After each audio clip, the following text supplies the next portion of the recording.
오늘은 역대상 27장 말씀입니다. 왕의 군대 조직, 또 각 지파를 관할하는 행정가들, 왕의 재산을 관리하는 사람들, 이런 말씀에 대해서 나옵니다.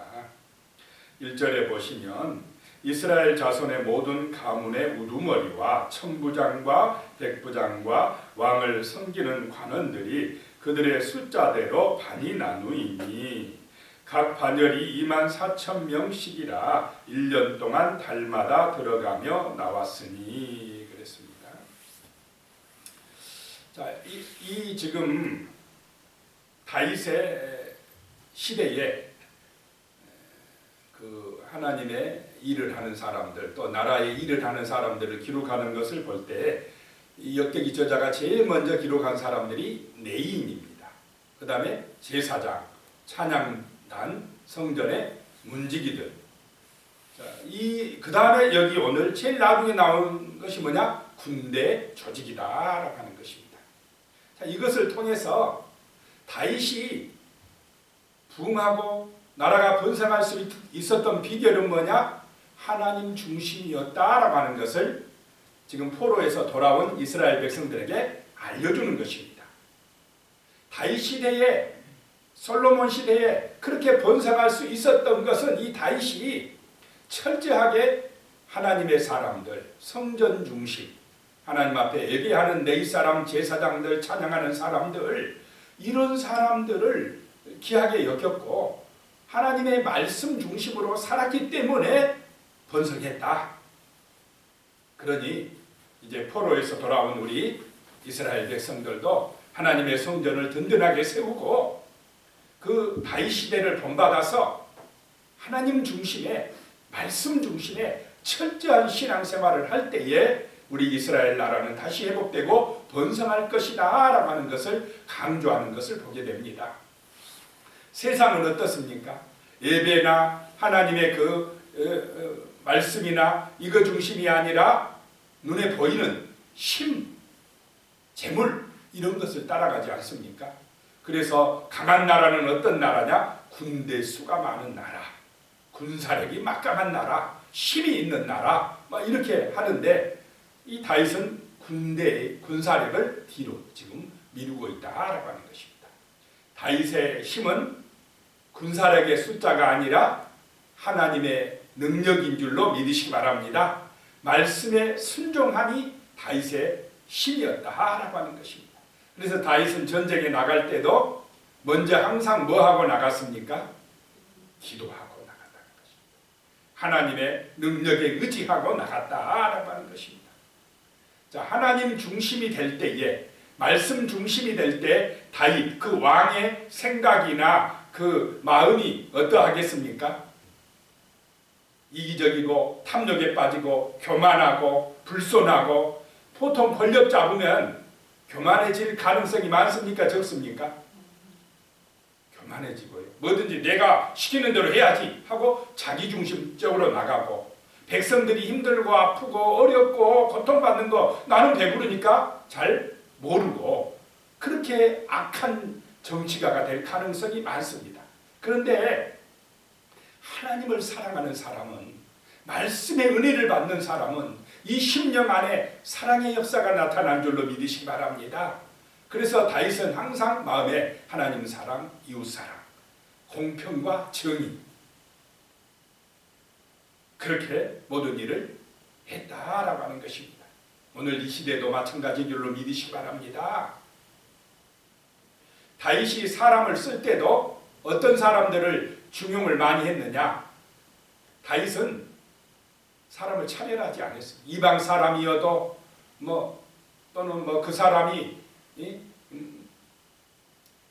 세상적으로 그 가문이라든지 배경이 별로 좋지 않아도 진실하고 그 무슨 일을 맡겼을 때 성실하게 잘 감당하느냐, 그 중심을 본 줄로 믿으시기 바랍니다.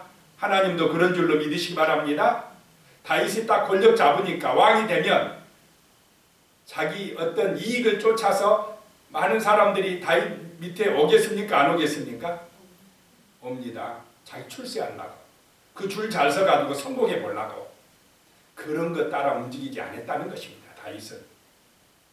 그 사람이 얼마나 진실했느냐, 성실하느냐, 그 일을 맡아서 진실하고 성실하게 책임감 있게 능력 있게 잘 감당할 수 있느냐라고 하는 것. 사람을 아주 잘 쓴 줄로 믿으시기 바랍니다.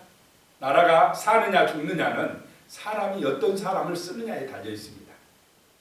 자기 욕심, 사욕의 눈이 어두워가지고 나라에 어떻게 되든지 말든지 그 자기 욕심에 눈이 먼 사람들은 그런 사람들은 나라를 망하게 하는 것입니다. 이 군대 장관들을 세울 때도요, 다윗이 주로 그 등용한 사람들이 어떤 사람들이었느냐?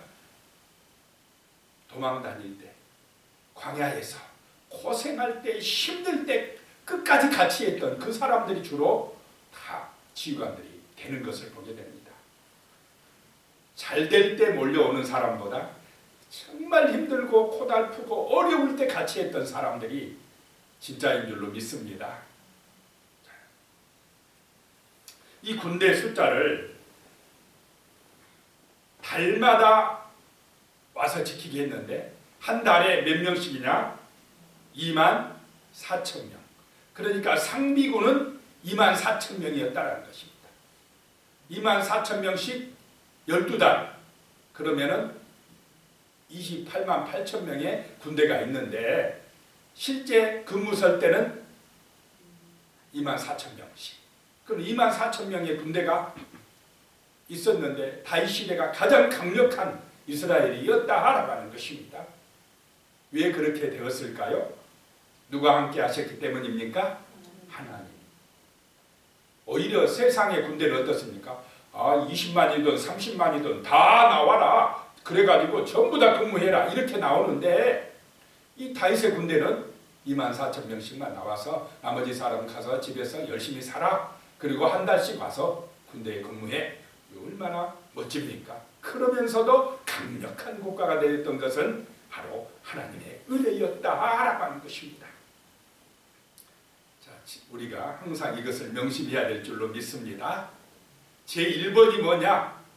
재물의 힘이나 군대의 힘이나 자신의 어떤 지식의 힘이나 이거가 아니라 1번이 하나님. 정말 하나님 앞에 예배 드리며 하나님 중심이 되며 보이지 않지만 인간의 생사화복을 주관하시는 하나님의 은혜가 먼저입니다 라고 하는 이 믿음을 가질 때에 이 사회는 사랑이 넘치는 사회가 되고 섬기는 사람들이 넘치게 되고 공평과 정의가 실현되는 정말 아름다운 사회, 사람이 귀하게 여겨지는 사회가 될 줄로 믿으시기 바랍니다. 자, 그래서 2절에 보면 첫째 달에 반의 반장은 삽디엘의 아들 야소부암이요 그의 반에 24,000명이라. 야소부암 이 사람도 그 시글락에 도망갈 때, 시글락에서 생활할 때 와서 다윗과 함께 있던 사람이고 30명 중에 우두머리였다. 정말 다윗을 위해서라면 목숨 걸고 나갔던 그런 사람이라는 것입니다. 4절에요. 둘째 달의 반의 반장은 아보아의 사람 도대요. 여기도 24,000명. 셋째 달 5절에 셋째 달 군대의 셋째 지휘관은 대제사장 여호야다의 아들 분하야요. 그의 반에 24,000명이라. 6절에 이 분하야는 30명 중에 용사요 30명 위에 있으며 그의 반 중에 그의 아들 암미사밧이 있으며 그랬습니다. 30명 중에 용사다. 7절에 넷째 달 넷째 지휘관은 요압의 아들 아사엘이요. 그 다음은 그의 아들 스바다이니 그의 반에 24,000명이요. 이 아사엘은 굉장히 달리기를 잘했던 사람입니다. 근데 그 달리기를 잘한 그것 때문에 어떻게 됐습니까? 이 사람은 죽게 되었습니다. 자기 장점이 오히려 화가 됐다. 그래서 내가 잘한 것이 있을 때 오히려 그것 자랑하고 그것 믿고 하지 말아야 된다는 거예요. 겸손해야 된다는 것입니다. 그 아브넬 북쪽 나라 아브넬을 쫓아갈 때 달리기 잘한 것만 믿고 아브넬이 어떻게 합니까? 내 형 요압 나하고 친구인데 내가 너를 죽이면 안 되니까 빨리 그냥 가거라 해도 자기가 잡겠다고 자기 능력을 모르고 그 정말로 노장 아브넬이면 전쟁을 많이 했던 장군인데 잡겠다고 쫓아가니까 아브넬이 제발 가거라 내가 너를 죽일 수 없다 해도 쫓아가다가 어떻게 됩니까? 죽게 됩니다. 자기 빠른 발만 믿고. 그래서 항상 우리는 이 장점이 있을 때 그거 너무 자랑하지 말고 내가 잘한 거, 나 이만큼 잘해, 나 이런 거 있어 그러지 말고 하나님 앞에서 하나님의 은혜입니다 하고 겸손해야 될 줄로 믿습니다. 돈이 있어도 이건 하나님의 은혜입니다. 지식이 있어도 이건 하나님의 은혜입니다. 이렇게 살아갈 때 겸손하게 되고 성실하게 되고 진실하게 되고 그렇게 될 줄로 믿습니다. 항상 하나님 앞에 하나님을 의지하는 그런 사람들이 될 때에 하나님이 먼저가 될 때 사람들은 정말 온전한 사람이 되어진다라고 하는 것입니다. 그런데 세상은 자꾸 누구 중심으로 가게 합니까? 자기 중심. 하나님까지도 끌어내려요. 지금 갈수록 발전할수록 그럴 것입니다. 내가 바쁜데 내가 먼저지. 내가 편해야지. 내가 돈 벌어야지. 그렇게 되면 그 세상이 갈수록 뭐가 많아지느냐? 죄가 많아지고 타락되고 삭막해지고 사람은 식어지고 지금 우리 시대가 그렇게 돼가고 있다는 것입니다. 그런데 하나님을 경외하는 사람들은 온전한 예배를 드리는 사람들은 겸손할 줄로 믿습니다. 진실할 줄로 믿습니다. 무엇을 맡기든지 성실할 줄로 믿습니다. 그리고 잘돼도 누구 자랑? 자기 자랑합니까? 안 합니까? 안 하고 하나님 자랑하고 사람들을 사랑하고 우리 주님 영광을 위해 살아가고 이런 가치를 가지고 이런 하나님의 살아계심을 믿는 사람들이 많아져야 될 줄로 믿습니다. 자기 중심이 되면 안 된다는 것입니다. 마귀는 자꾸 유혹합니다. 아담아 하와야 네가 하나님 되면 되지. 선악과만 따먹어봐. 바벨탑을 쌓아라. 바벨탑 높이 높이 쌓아라. 그러면 네가 유명해져. 내 이름이 나. 지금도 그럽니까? 안 그럽니까? 지금도 마귀는 똑같은 작전. 이 마귀가 머리가 좋은 것 같아도 머리가 나빠요. 말씀대로만 우리가 말씀만 똑바로 알면 절대로 마귀한테 안 넘어갑니다. 마귀를 능히 이깁니다. 그렇게 될 줄로 믿습니다. 그것이 하나님 중심으로 가는 것이 천대까지 복받는 비결인 줄로 믿으시기 바랍니다. 약한 자 같으나 강한 자가 됩니다. 승리하는 하나님의 백성이 됩니다. 다윗처럼 정말로 하나님이 함께하는 사람, 무엇을 하든지 어디로 가든지 형통하게 하고 승리하는 사람들이 된다라고 하는 것을 지금 역대기 저자가 강조한 줄로 믿으시기 바랍니다. 그렇게 12달째 24,000명씩 자기 그 군대의 사명을 감당하는 사람들을 기록하고 있고 18절부터 이제 24절까지는 각 지파의 장관들, 이스라엘의 12지파를 관할하는 그 장관들을 기록하고 있습니다. 행정가들입니다. 그러니까 군대 행정도 항상 예배보다 어쩐다요? 뒤에다. 장관들, 군대 이 행정가들 이게 먼저가 아니라 행정을 잘해서 군대가 강해서 나라가 번성하는 게 아니다. 먼저 뭐다요? 항상 예배다. 하나님 앞에 예배드리는 게 먼저다라고 하는 걸 강조합니다. 이게 바로 온전한 세상이고 참된 신앙의 세계다라고 하는 것입니다. 행정가들이 군대 다음으로 나오고 있습니다. 그래서 16절에 이스라엘 지파를 관할하는 자는 이러하니 루벤 사람의 지도자는 시그리의 아들 엘리에셀이요 시므온 사람의 지도자는 마가의 아들 스바나요. 17절에 네이 사람의 지도자는 그무엘의 아들 하샤바요 아론 자손의 지도자는 사독이요. 여기서 아론 자손이 나왔습니다. 누가 빠졌느냐? 12지파 중에서 갓과 아셀 지파가 여기서 빠져요. 갓 지파, 아셀 지파. 다윗 때에 이 두 지파가 없어져 버렸는가 봅니다. 그 대신에 이 아론의 자손, 네이 지파가 두 개가 들어가죠. 네이 지파, 아론의 제사장 지파. 두 개가 들어가고 또 누가 들어가느냐? 므낫세 반지파에서 요단 서편, 요단 동편이 들어가 버립니다. 이 두 지파가 빠고 아론 자손과 므낫세 동편 지파가 여기에 들어가고 있습니다. 행정 조직에. 그러니까 말씀을 붙들지 아니하고 하나님의 은혜 안에 있지 아니하면 이렇게 약해지고 사라질 수도 있다라고 하는 것을 보게 됩니다. 23절에요. 이스라엘 사람의 20세 이하의 수요는 다윗이 조사하지 아니하였으니 이는 여호와께서 전에 말씀하시기를 이스라엘 사람을 하늘의 별같이 많게 하리라 하셨습니다. 지금 역대기 저자는 다윗이 인구 조사한 것을 조금 지금 부드럽게 묘사를 하고 있습니다. 열왕기에 보면 사무엘인가 인구 조사한 걸 어떻게 생각합니까? 아주 나쁘다. 그것 때문에 하나님이 진노하셨다. 세 가지 재앙 중에 하나 골라라 했는데 여기서는 좀 다윗의 장점을 드러내고 다윗이 정말로 하나님 앞에 온전했다라고 하는 걸 강조하려고 하다 보니까 약간 부드럽게 표현을 하고 있습니다. 자, 하나님이 하늘의 별과 같이 많게 해주리라 했으니까 그 약속을 믿고 군대의 숫자 파악하면 됩니까? 안 됩니까? 안 된다라고 하는 것입니다. 군대의 힘을 더 믿지 마라 이 말입니다. 사람의 힘을 더 믿지 말라는 것입니다. 오늘 우리 시대 같으면 돈이 먼저가 되면 안 된다라고 하는 것입니다. 돈도 주신 분이 누구십니까? 하나님. 우리의 건강도 책임주신 분이 하나님. 우리의 생명도 주관하신 분이 하나님. 그러니까 하나님이 먼저여야 된다라고 하는 것입니다.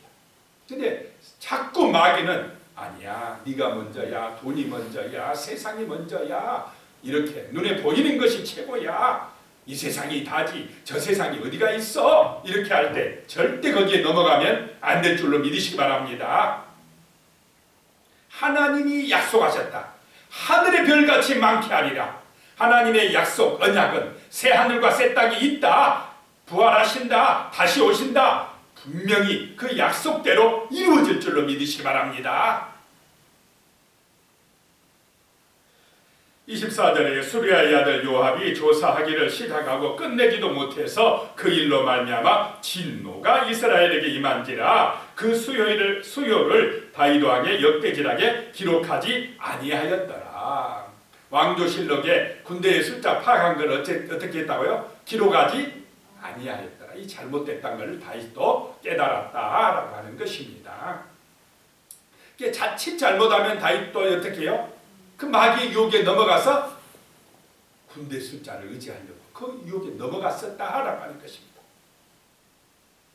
그 다음에 이제 25절부터 마지막까지 보면 왕의 재산을 맡은 사람들, 왕의 재산을 맡은 사람들이나 또 이렇게 책사들, 이런 사람들에 대해서 나오고 있습니다. 25절에요. 아디엘의 아들 아스마옅은 왕의 곡간을 맡았고, 여기는 이제 왕의 사유재산입니다. 성전 곡간이나 이런 게 아니고, 또 우시아의 아들 요나단은 밭과 성읍과 마을과 망대의 곡간을 맡았고, 왕의 재산, 왕의 밭과 성읍들을 관리하는 사람들. 26절에 굴룹의 아들 에스라는 밭가는 농민을 거느렸고, 세심하고 정말로 사람들을 잘 이렇게 임명해서 관리했다는 것을 보게 됩니다. 농민을 거느리는 사람, 또 보면은 포도원을 관리하는 사람, 포도주 곡간을 맡은 사람, 감람나무 뽕나무를 맡은 사람, 기름 곡간을 맡은 사람, 솥대를 맡은 사람, 낙타를 맡은 사람, 또 나귀를 맡은 사람, 양떼를 맡은 사람, 이렇게 참 사람들을 적재적소에 세밀하게 잘 세워서 관리하게 했다라고 하는 것을 보게 됩니다. 기도드리겠습니다. 하나님 아버지, 다윗의 나라가 강력한 나라가 될 수 있었던 비결은 먼저 하나님을 생각했기 때문입니다. 말씀 중심이었기 때문입니다. 일꾼들을 세울 때도 먼저 레위인, 제사장, 찬양대, 이렇게 하나님의 성전에서 봉사하는 사람들을 먼저 기록하는 것을 봤습니다. 그 다음에 군대요, 그 다음에 재산이요, 정말로 행정인 줄로 믿습니다. 하나님 아버지, 사람이 우선되지 말게 하시고 정말로 자기가 먼저가 되지 말게 하시고 항상 아버지 하나님의 능력을 먼저 의지하고 하나님의 말씀 중심으로 하나님의 가치를 따라 생각하고 판단하고 행동할 수 있도록 도와주시옵소서. 늘 기도하게 하여 주시고 정말 하나님 중심이 되어 살아갈 때에 하나님의 언약이 다윗에게서 이루어진 것처럼 오늘 우리 시대에도 그 약속대로 정말 하나님 아버지 하늘의 별과 같이 많아지는 은혜가 임하게 될 줄로 믿습니다. 예수님의 이름으로 기도드리옵나이다. 아멘.